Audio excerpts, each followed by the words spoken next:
I've always wanted to do a show with drag artists who have different styles, backgrounds, and views. A show where they can tell their story their way. And in a perfect world, I join in on the conversation. This is that show. We call it Exposed.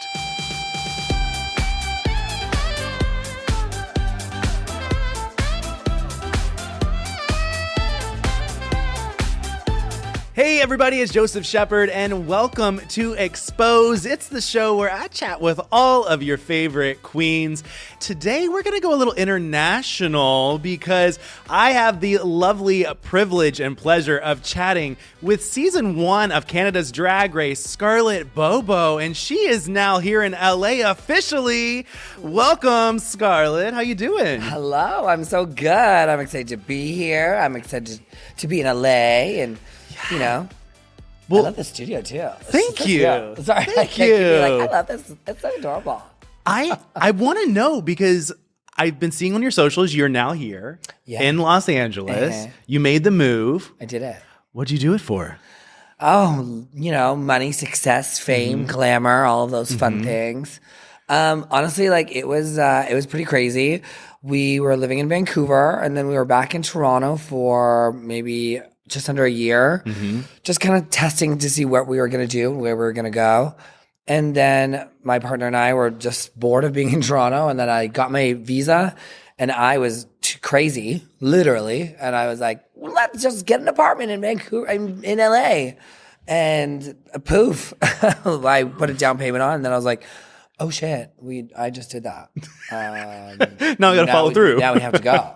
And now we're here. And it literally felt like a and I'm like I'm still just like, I feel like I'm still like in a skid mode right now, like sliding. And I'm like slowly coming to a halt. I'm like, am I here still? Am I in the chair? Well, we're going to get all into like LA, towards the end of everything. But, we go kind of chronological here. So we're going to start with you as a child. Me? Oh my God, we have little baby pictures of me? I wish. You were born and raised in Ottawa, right? Oh, yes, I was. Ooh, how was that? What was that like? It was rough. It was just like, we'd put our suitcases over our heads and run as fast as we could until the nearest cab came, where we were like dodging beer bottles. Like, it was like you had to go like down the hallway, like down the stairs, like take a left and knock on that door, and like that was the gay club, like over there. It was like Ottawa was like in the Stone Ages. I love that I asked you about your childhood and you're talking about you doing drugs. Oh, you wanted to know me as a kid? Yeah, you as a kid. No. That's for another day. That's way too depressing. If you thought that story was bad, oh, girl, my childhood is rocky. But my mom is my best friend, so that kind of like, made my childhood amazing. When did you come out? I came out at, I would say like 14, 15. I was young. When did you start sensing? Or did you always know? I feel like I always did. Like I always knew, like, just being in gym class, being like, oh, this is a weird feeling. And you know what I mean? Just like, I always had, like, the boys up on my wall, like Justin Timberlake and Lance Bass and, obviously all my divas. Yes. And I feel like my mom knew from, like, the beginning because, like, me and my brother would dress up as like Batman and Robin, and he'd be like Robin like this, and I'd be like Batman, and he'd be like Cyclops and like Wolverine, and he'd be all tough, and I'd be like, ooh, Batman. Deadass, like I literally like I will send you the pictures. I will find them. Yes. My mom will have them. Like we can put them up on the screen. I'll put them up. Yeah, it's just so funny. So I feel like my mom always knew, and I kind of got like shoved into the closet. But my mom was like, yeah, no, we knew. Like, don't worry about it. When you say shoved, how so? My dad found a letter that I wrote to my mom, and it was not good. It was real dark-sided. And then my mom obviously found it, and I was like, "Oh yeah, I'm gay," and she was like, "I know." Because that's difficult when it's one parent kind of supporting and the other not. I had the same thing happen, but mine was reversed. So it was my mom. And she found out that I was gay it was right when Instagram started. And my first post was me and the guy that I was dating holding hands. And you're like, how did you know about Instagram? Yeah. And she went off. And so it's a very tough thing, especially when one is not supportive. Yeah. And then it's almost like the other one has to like really pull all the weight. Like my mom pulled like all the weight. She was the mom, she was the dad, she was a bus driver, she was security guard, she was, she had all the roles. She was everything. And my papa was really awesome too. He's like the best. My grandpa, he always would take me out on Fridays to lunch and and to always to McDonald's, get like the newest little toy, and he would always have the new comic books in the backseat of his car. So I had a really good support system. It's just I had a really not good support system as well. So there was a balance, but it was like really bad and like really good. Yeah, right. And that's the weird thing about it too, because like when you think about it, it's so like, is that normal? Like, is was it normal I in or the middle? Like, was it like I don't know? See, I look at it like this. I think of like, well, you get so much trauma. And so your trauma is technically like doubling. That's why I'm so funny. That's why I'm so interesting. It's the trauma. It's the trauma, darling. It's the trauma, mama. Trauma, mama. So you're around 15, you come out, and then how far after you coming out did you start wanting to do drag? I don't even know if I wanted to start doing drag. I don't know what happened. Did you just fall into a random makeup fell room? into it. Like I was like 16 when I went out for the first time, and I was using someone else's ID. Oh my God. And then my mom got so mad. This is a really funny story. I got home and she was like she's so dramatic. Okay. She went to theater school. And so she comes home, she clicks with the lamp. I'm like, oh, okay, woman, look at you. What? You got me. And she was like, I'm so disappointed. I'll never forgive you. I'm like, for what? And she's like, because you went to your first gay club without me. I'm so mad. Just crying. I was like, oh my God, mother. Hey, at least it was a positive mad. I know. Like literally she comes to all my shows. She's the best. But what were we talking about? Your first time doing drag. My first time doing drag. Wow, my ADHD brain just goes like. My first time doing drag, I guess, yeah. So I started going to Helsinki in Ottawa, which is no longer there anymore, obviously. And I saw Scarlett Bobo, my soon-to-be, she's the creator of all things Bobo, and she was soon to be my mother. And I was like, what is this drag show? She was like hopping around in like a mermaid costume. And then she came out as like Wendy Whopper. I was like, what is going on on this day right here? And then I remember going to Edge and I saw Robin DeCradle perform, and she was like doing like Janet Jackson. She was like, yeah. And she was just so good and so fierce. And I was like, oh, what's that? I want to do that. Like she was really like letting you have it. The crowd was going crazy. And I just thought it was so fierce. And then once I started getting into drag, like I was always like, I started doing drag for the first time. It was Halloween. I was a slutty nurse with my mom. I was always a slutty nurse. And then someone was like, you look so good, which is a lie. They're like, you should totally do this. Have you seen the pictures? My pictures of me? Yeah, from when they're so bad. They're bad? It's just like, I don't even think I'm wearing any makeup at all. And I'm like, with this like awful lopsided wig and like Robin DeCradle's boots. I think I broke my ankle that night or something. I was crawling around on the floor half the night because I'm wearing these huge heels like this. It's scary.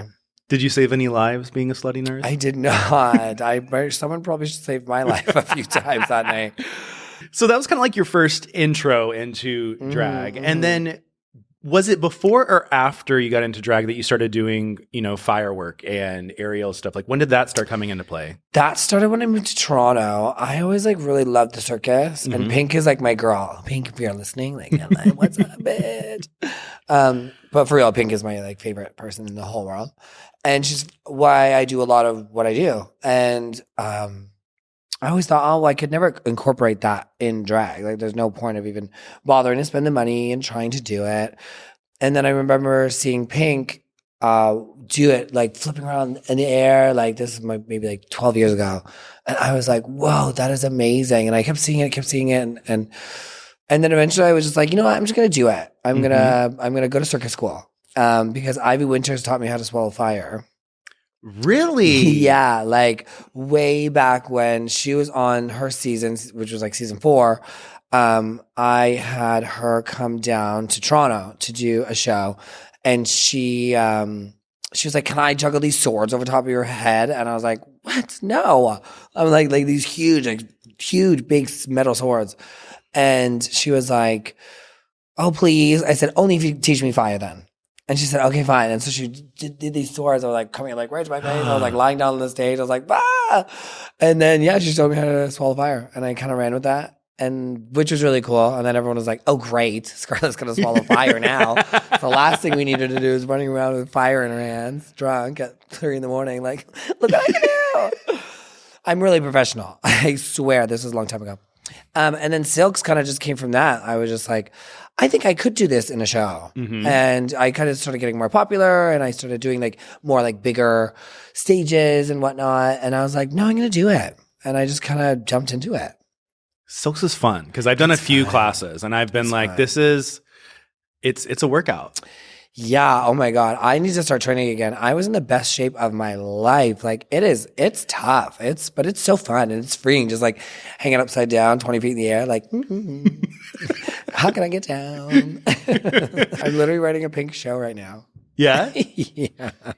So you end up having, you said Ivy Winters, and when did you start watching Drag Race? Was that? I started watching like right away. I remember watching season 1 and being like, oh, this is like, what is this? What is this? And then season 2 was like, okay, like these girls are really fierce. Like, who are they? And then when season 3 came around, it felt like, is this sticking around? And all the queens like in Canada were like, okay. Like we were starting to also like drag in Toronto was starting to get bigger. Like when I moved from Ottawa to Toronto, I noticed there was a big shift even then, how there was so many drag clubs in Toronto and there's only like 1 or 2 in Ottawa. And I was like, whoa. Even for me back then, it was like, this is like 2009. And I think that was like a big shift for me. And then but the first viewing party I did hosting was season 4. Yeah, Damn. Me and Daytona Bitch at the Fly nightclub restaurant that was attached to Fly nightclub, which is the nightclub in Queer as Folk. Yeah, me and Daytona Bitch, we like hosted, and we're hosting the show, and we like there was only, I think we were like the only ones in Toronto that were doing it. Maybe there was one other place that was like showing a viewing party for it, but like we were like, what if we like commentated it? And it was fun. Did you anticipate that Canada was eventually going to come, or were you ever thinking, you know what, I think I want to go to the US or something and be on Drag Race? That's what I thought. Like I was like, there's no way I'm going to go, because I met my friend Shane Hawk, who used to run Odyssey magazine. And that's how I met Ray Trey and like a lot of my friends in LA and New York. And so I started going to New York like every couple of months. And then I started meeting all these girls, and then these girls I'd meet would pop up on Drag Race, and I was like, man, like, do you think I'm ever gonna be able to get on this? And I was starting to look at, the potential of getting a visa, but then that needed like all this credibility and whatnot, and so it was just tough. And then I remember like the first morning I woke up, and like my best friend Rula and Kwana were in the next room, and my mom and my grandmother was calling me, and I was like, what is going on? What is going on? And they burst in my room. They're like, oh my God, the Drag Race, get it. And I was like, whoa, what's going on? And they're like, you have to audition. And I was like, okay, chill. And I was looking at it, and I was like, damn. I was like, is this it? And then I got freaked out. I was like, should I do this? And my friends were like, what the fuck are you talking about? Yeah. And I just got so like nervous. I was like, oh my God, this is like finally our time to like go for it. To have your moment. And I just fucking went for it. I find it funny. This is a random fact that I don't know why I'm even saying it. It's just my ADHD. I love that Canada's Drag Race was originally called Drag Race Canada. Yeah. But there was an actual drag racing league that's called Drag Race Canada. Is that why? I didn't even know that. Yeah, so then if you go on the internet and type in dragracecanada.com, it's a whole... That's funny, because that's probably why there was... Oh my God, this makes sense. There was some like questionable people on our Queen's Care team. And one of the girls was like, just like this the whole time, like, what is that? I was like, can you zip me up? And she's like, she's like, I thought this was the car show. She literally said, I thought this was a drag racing show. And we were like, are you stupid? Like, what is wrong with you? Like, we're drag queens. And it literally didn't make sense. I had no idea that there was a drag racing Canada league. So you hear about it, you apply. Where were you when you got the phone call? I was, but I got on. I was at home. I had to be at home because we had to do like they had to call you and do like you had to and like they were like surprise you're on, and I was like, oh my god, and I got all excited and called my mom immediately because they're like, you're only allowed to tell one person, and I was like, mom.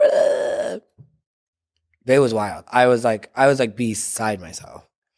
That I can't imagine that feeling. Like that feeling must be incredible. Yeah, I lied. I told like 3 people. Of course you did. I told Pete. I told my roommate. I called my friend Quana, and I was like, I literally called my friend Quana. I FaceTimed her. I was bawling. She was like, shut up. Did you get it? I was like, I got it. Like we were like crying and crying and crying. And then my mom was actually showing up that night, and I didn't want to tell her yet. And I think that I totally lied to you. I was like, okay, I'll tell the truth.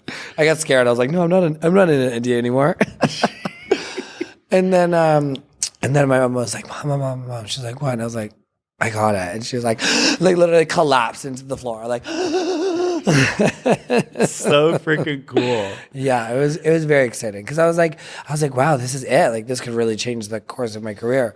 And like, holy shit, it did. Yeah. You know, I'm sitting in LA. I live up the street. Right? Like, what the fuck? What's happening? What? It's all a dream, and you're actually going to wake up, and you're going to be back in Canada. Don't say that. Oh my God. I'd probably have a lot more money, but like, no, I really like it here. Don't kick me out, please. Please. You get on the show. Did you guys know who the judges were before, or did you walk in and it was like, Yes. surprise? No, we knew. You knew? Yeah. I remember like before I even got cast, I was in like the final casting group. And I remember I walked up to Brooklyn and she was like, you can't talk to me. Because I saw her at a bar, because we've been friends for like years and years and years prior. And she's like, you can't talk to me. I was like, what, why? She was like, no. And I was like, okay. And then I walked away and I was like, I'm at the show. I was like, oh, I'm at the show. But I knew who they were. I was guided because Stacey McKenzie is like my favorite ever. I was like when I was like right beside her. Every time she was near me, I was like, I just want to smell you. Like I was like right beside her, like, hey. I just love her. She's so fierce. She's like our, Kate Moss, Naomi Campbell, like Tyra Banks. Like she's like our like Canadian super diva model of the world, right? So when I like every time like she complimented my fashion, I was like, oh my God, I can't believe she likes me. She was fabulous. And you had another judge on there who was Jeffrey Boyd Chapman, who was not as bad as everyone said he was. So you being there, it wasn't as bad. No, it was But you also not. rarely got negative critiques. I don't think you even got any on the show that was shown. I mean, you can like tell everybody else that. I don't think that there was. No, I was amazing. Yeah, that's what. You're such a bitch. Well, I mean, like, sorry, those girls hated me on the show because I was doing really well, and I was just like was missing it like by that much every time. Because I was flying by the seat of my pants the whole time. I was like, I don't know what I'm doing or where I am, and I was just kind of like so spastic the whole time because I was so stressed out, and everyone was like, "Whoa, like, calm down." What did it feel like being on? Because technically, this was like a brand new season, a brand new show. It was something that hadn't happened before in Canada. What did it feel like? It was like the only thing we really had to look towards was UK Drag Race. And that we got scooped up to go right when I had just seen them do Snatch Game. And then we got taken to go. So we didn't really have much context of like what this was going to be and what this was going to look like because we'd never done it before, and we're like, is it going to be the same as the US show? Is it going to be different? Like, and then I remember like walking in. As soon as I walked into the workroom, I was like, oh, I am day one drag. Whoa. I was like, all my accolades, kind of like everything goes out the window. Because you see everybody else and you're like, okay, and then like you see that big mountain, you're like, climb the mountain, do this, and I'm like, okay, we're on Drag Race. Like literally, they can make us do anything and everything. It's kind of like shell shock. Yeah, and you're kind of like you feel so out of body, and like you can't talk to anybody, and you're in this place that seems very foreign, and you're with these random girls, and you're like, like. I felt like I was kind of just getting it the whole time. I was like. It's a really big mind fuck. I can't imagine. I mean, like interviewing you all, I'm always like shocked that not only is it a mental health crisis in your head, it also you're trying to be yourself, but then you're like, what? I don't want to step on anybody's toes by being myself because I'm so confused. But then this is my drag persona. I can't imagine all of the stuff that's going through your head. And if you have ADHD, oh my God. And like, I was just high stress, high, like, all the time. I remember I would just go home and cry until I passed out. And then I wouldn't set an alarm, and they would just come in and shake me awake. And be like, oh, okay. And they'd be like, oh, this car's leaving in 10 minutes. I'm like, yeah. And I would just be like, the girls like this, like the whole time. Like I was like, what is going on? And the girls would try to read me. And like, it wasn't even like a bounce back and forth. They would read me and I would just like turn around and like scream. Like, like me and Alona got in a big fight. And just because like she said something and I was like, like I just lost my mind. There was no arguing with me because I was just like, I'm doing it to myself. Mm-hmm. You don't have to do it. But when people would like try to be shady, I would just be like, either cry or like explode. Yeah, like when you said that you were tired. So tired all the time. Well, I'm always tired. I am too. But like you're like home at 2 a.m, up at 6, home at 2, up at 6 for like, you know, like your days are like fucking like 18-hour days all day long. And then they're like, after a 12-hour day, you're going to learn 8 hours of choreo. And you're like, where am I? What are these body parts? You know, it's crazy. You really have to like be in check to suffer that. Well, you suffered that and you were in check and you made it to the final. Hell yeah. You killed the lip sync more than the other two. Sorry, girls. Sorry. Priyanka does. You've had confirmation from Priyanka. I've had confirmation from Priyanka. Don't get mad at me. Okay. When you left the show, did you feel like you were going to win? Yeah. I think so. I know I killed that. I totally blacked out to that whole performance, but I definitely know I killed it. And yeah, I don't know. There's just things that they're like, oh, maybe I did this right. I think I won. I did this right. And then I'd watch the show and I was like, oh, I won. No, I didn't win. Oh, I won. Oh, no, I didn't win. Because I was the hardest, like being all the way to the end and having to wait. You know what I mean? And you're like, oh my God. But towards the end, it was like, it was nice. It really could have gone all three ways. Yeah. You know, we all killed different parts and different aspects of the season. And we all had really decent track records. Yeah. And I think I had the best one. I think you did. I think I did. Were you in the bottom? No. Yeah. See. Never. Not once. Mm-hmm. You also were in a very pivotal time because your season aired during COVID. Girl. And while I do think that it fucked you guys up getting booked and stuff, I believe that you had some of the most eyes on you for an international season because it was one of the first. Did you feel that, or what was your feelings? I agree, because we were like, we were thinking that we were going to get like announced during DragCon. It was going to be this big thing. And then when COVID started happening, we were like, this is going to last, right? And then when we were like, oh, this is like around for a minute, I went crazy. I was like, of course, this is my luck. I would get on Drag Race. It's my fault. I have a curse. I went to Mexico a long time ago and I picked up a curse and I would try to go find the witches to get in their little closet so they can like get the curse off me, and I couldn't find them. That sounds like the Brady Bunch episode. Girl, I am the Brady Bunch episode. So I think the curse is still here. So I think it was my fault. I caused COVID because I had to get on Drag Race. So you were feeling that you were blaming yourself. I blamed myself, and then I was like, "If like our lives are ruined," and then we started getting allowed to do a few viewing parties, and then after that, people really, really wanted to see us. We got to do the Voss Events Drive in Drag tour, which was super fun. I don't know why, like, I want to go back on a drive and drag show. It was just really hilarious to hear those cars like honk with the music.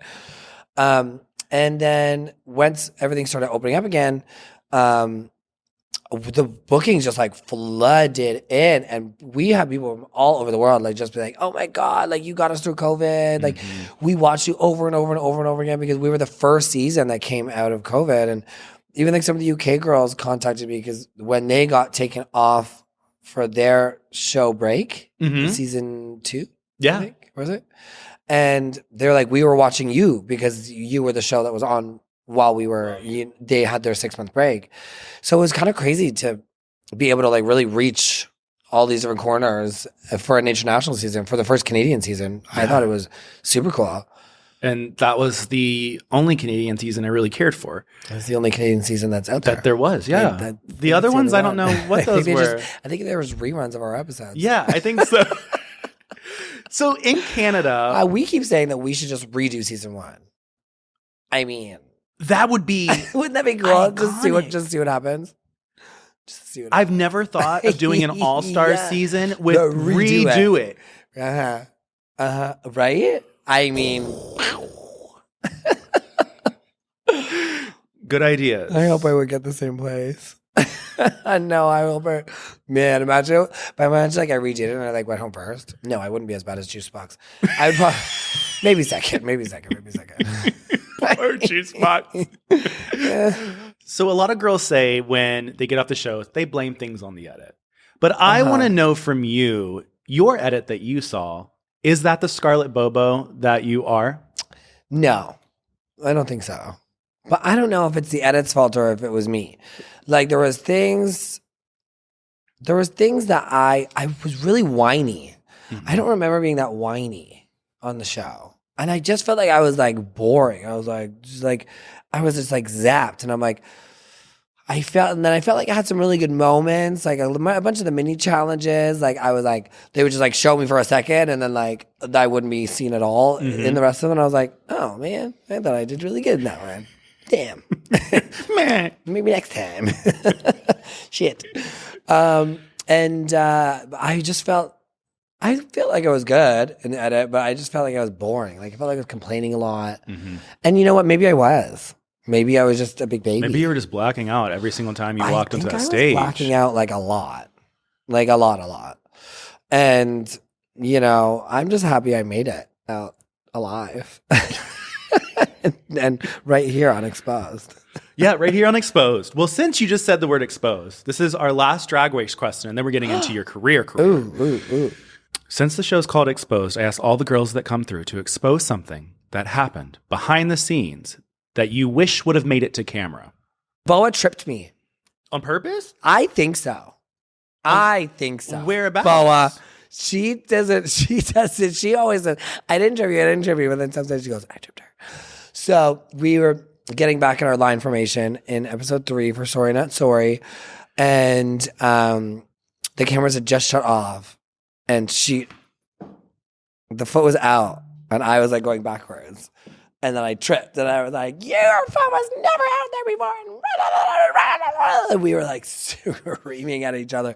And I know someone in production went, God damn it. Because we were like, like yelling at each other's faces like this, just screaming. Oh my God, how can I forget that moment? That was a funny moment. Me and Bobo have talked about that for so long. Yeah, that one, because we really let each other have it. We were like screaming, and the other girls were like, whoa. And I swear to God, out of the corner of my eye, I could see like them like, get the cameras back on. Yeah, that was a good one. So you toured, you've done what you need to do. I want to know from you what it's been like being in LA. How long have you been here now? And you're now working with Miss Rhea Latre, who is the queen of LA nightlife. Honey, your squad. She's the fucking mother of modern drag in Los Angeles, honey. First time I met her, I called her. I had no idea. Ray leader? Yeah. Oh, no. She hates that. She hates that. Oh, she hates that. If you say that to her, she's like literally goes. Yeah, it's like. Yeah, I've lived here for 4 months now. I'm loving it. I do every Mondays at Rocco's for Makeup Monday with Miss Rhea Latre. I am your co-producer and co-host of Heat Thursdays with Murray Swanby at Mickey's every Thursday. Like I like walked into these shows because like I know I'm talented, but my amazing friends really just like pulled through and was like, no, we're going to have you like really settled in. Like I walked off the plane into these gigs and I am like so unbelievably grateful. It is so cool. Me and Ray are working on some really cool things. I'm working on, maybe doing some monthlies. I'm working on stuff with Nick's Latre, and me and Murray are starting to think of, let's, get more audiences into Heat. And we got our hands on in different things. And I'm working on a little pilot right now. I'm just really inspired by everybody and everything. Like the amount of junk that I've been pulling off the street is crazy. Like we took a whole like huge, like this big canvas that was like half painted outside this beautiful house that was like thrown away. Like, some artists was like, they're like, this is awful. And I was like, we're like, wow, we're taking this home. I'm inspired. I'm going to paint, And did you? No. It was only like 3 days ago though. Relax. I had to be here or else I would be painting. Yeah. But I've just been inspired by everything, and my friends are really inspiring me here. And I love my friends back home in Toronto, but the people that were not my friends are really terrible to me back home and really fucking got in my head and just really like to just get in there. And they know the ways they can get in there. It's like Scarlet Witch, all up in there. And they know how to really just, that was my ADHD. I saw that fluff from all the way over there. I followed it. I was like, whoa.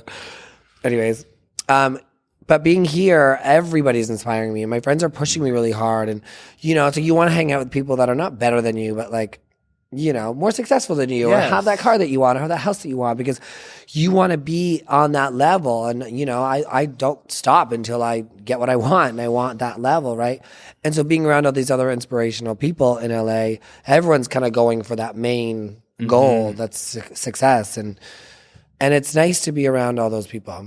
And I feel like I fit in a weird way. I'm like this like Canadian wild child, like drag queen that everyone's like, oh, Bobo's here, Bobo, hey. And and that feels fucking good. Walking into a bar in fucking West Hollywood and people are like, oh my God, hey girl. Like, I'm like, man, yes, I feel like I finally did it. And I know we rushed into this and got in here pretty quickly, but like Pete and I, my partner, like we have been talking about this for like a year, and it just kind of all fell into place in like a really rough way, but it still feels like it all fell into place, and it feels nice.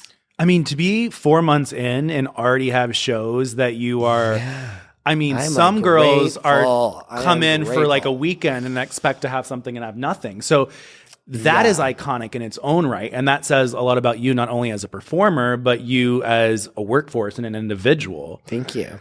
And you said that you like being around people that are a little bit more elevated, but that can inspire you. They're going after something. What is it that you are going after? Jeez, I don't know. No one's really asked me that question.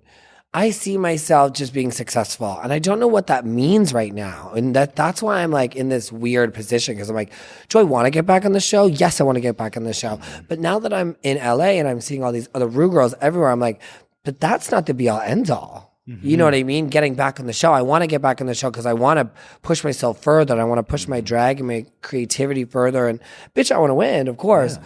But now I'm like looking at, like, I want to start going to the Groundlings. I want to start going, I'm like, I'm doing a drop-in class, and I want to start doing their courses, their improv classes. I want to start acting. I want to start, really going into auditions and not just being like the drag queen background role. Like, I want to, like, what can I do, right?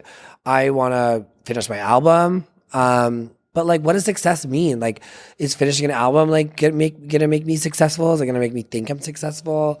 Like, obviously I want to be rich. You know what I mean? But like, what does that mean? So it's weird. I don't know what I want. I want to do this for as long as I physically can. Yeah. Because I enjoy doing it, and I want to have the means to do it, and not stress out. That's what I want. You said in that you don't know what success is. Like, what is success? So when you were on Drag Race and when you like have these gigs and these opportunities come up that are like pretty freaking awesome, do you look at that and go, I did this? Or are you the type of person that's like, oh, I did this, but what's next? Like, are you always looking for something bigger, or? I'm always looking for something else, not necessarily bigger, something else. But when I get these gigs, I'm like, whoa. Like, I just did this wicked gig at the P&E in Vancouver. There was like thousands of people there. It was this huge amphitheater. I was like, damn, that was sick. I got asked this morning to go open up for Todrick Hall. I'm like, yes, that's going to be sick. Like, doing like these shows. I remember this Clapham Grand show I did, and I sang live, and I had a guitarist with me, and I had fire, and it was like, there was like 3 tiers of people, and I was like, what? I just did this. Like, you know what I mean? So yeah. I am so grateful for every opportunity I get, whether it's big or small. Even this is like so stoked. Like, I'm stoked to do this and be here. And because it's just like, if you're always chasing after the next thing, like, you don't have fun while you're doing the things that you're doing right now. You know, I'm always going to be, after the thing is done, yes, look for something else. But like, don't always be like, oh, why am I doing this when I could be doing this? Right? Because then you're not going to have fun. Yeah. Like, I like to just sit around and be like, okay, cool. Like, you know, the amount of times on Drag Race, I was like, fuck yes, look at this. I'm going to take this. Yeah.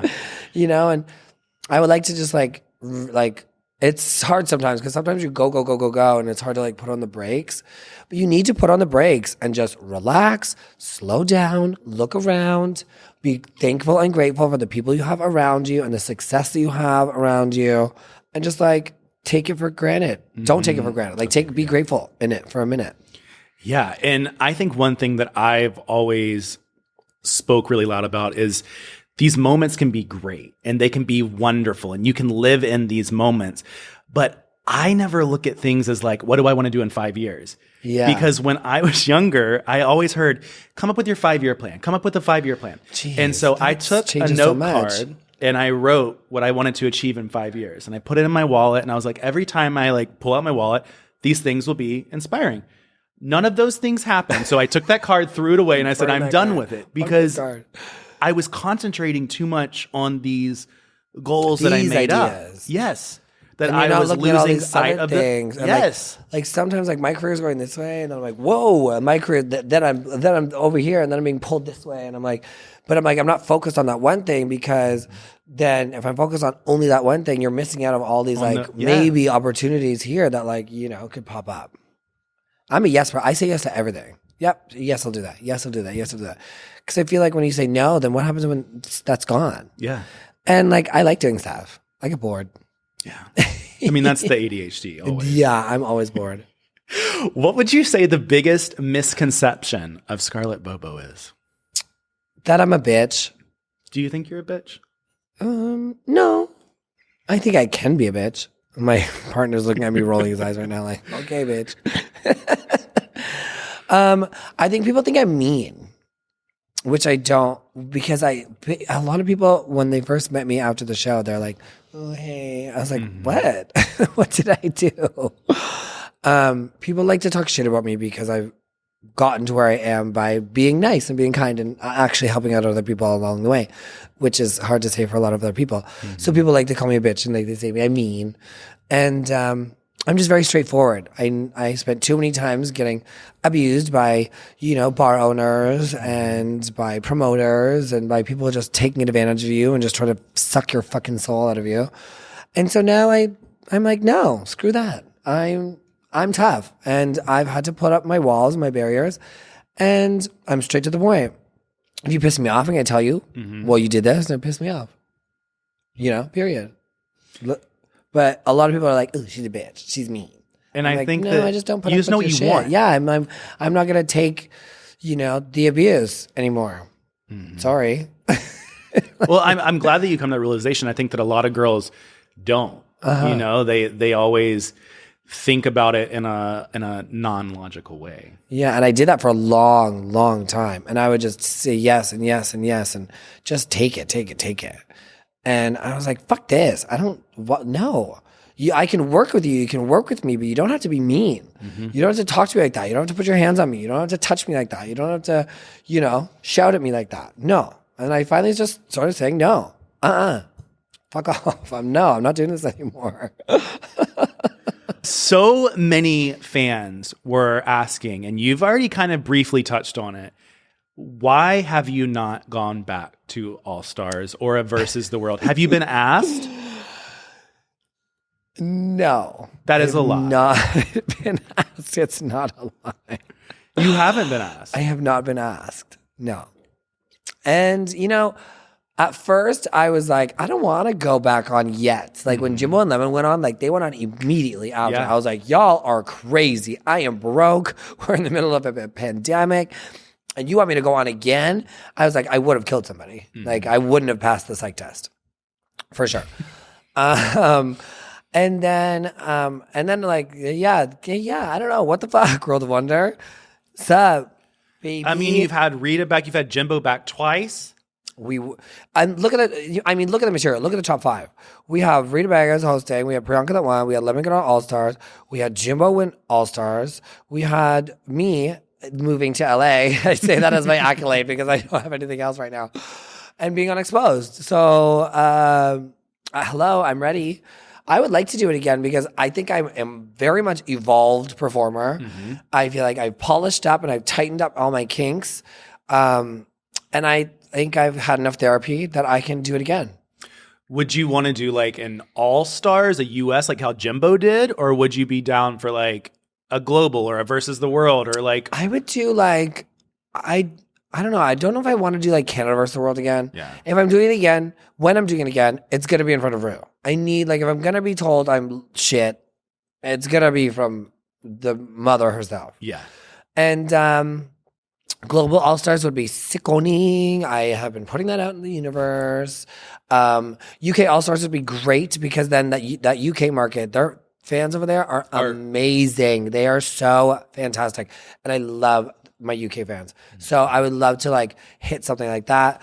And baby, like if you want to put me on a regular season again, like let's go. Like imagine I just walk into like 17. I'm like, hey, what's up? And they're like, wait.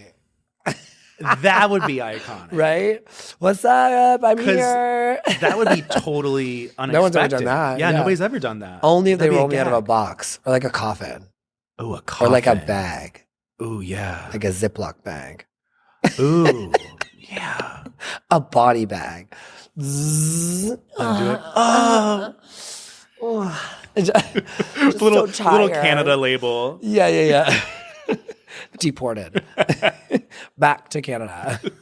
Well, speaking of wild, we're going to have to let you go off to Todrick. Oh, yeah. But before we end up doing that, I have 2 last questions for you. Let's go. I want to know what's next for Scarlett Bobo. What's next for Scarlett Bobo? I'm working on some really cool new events in LA.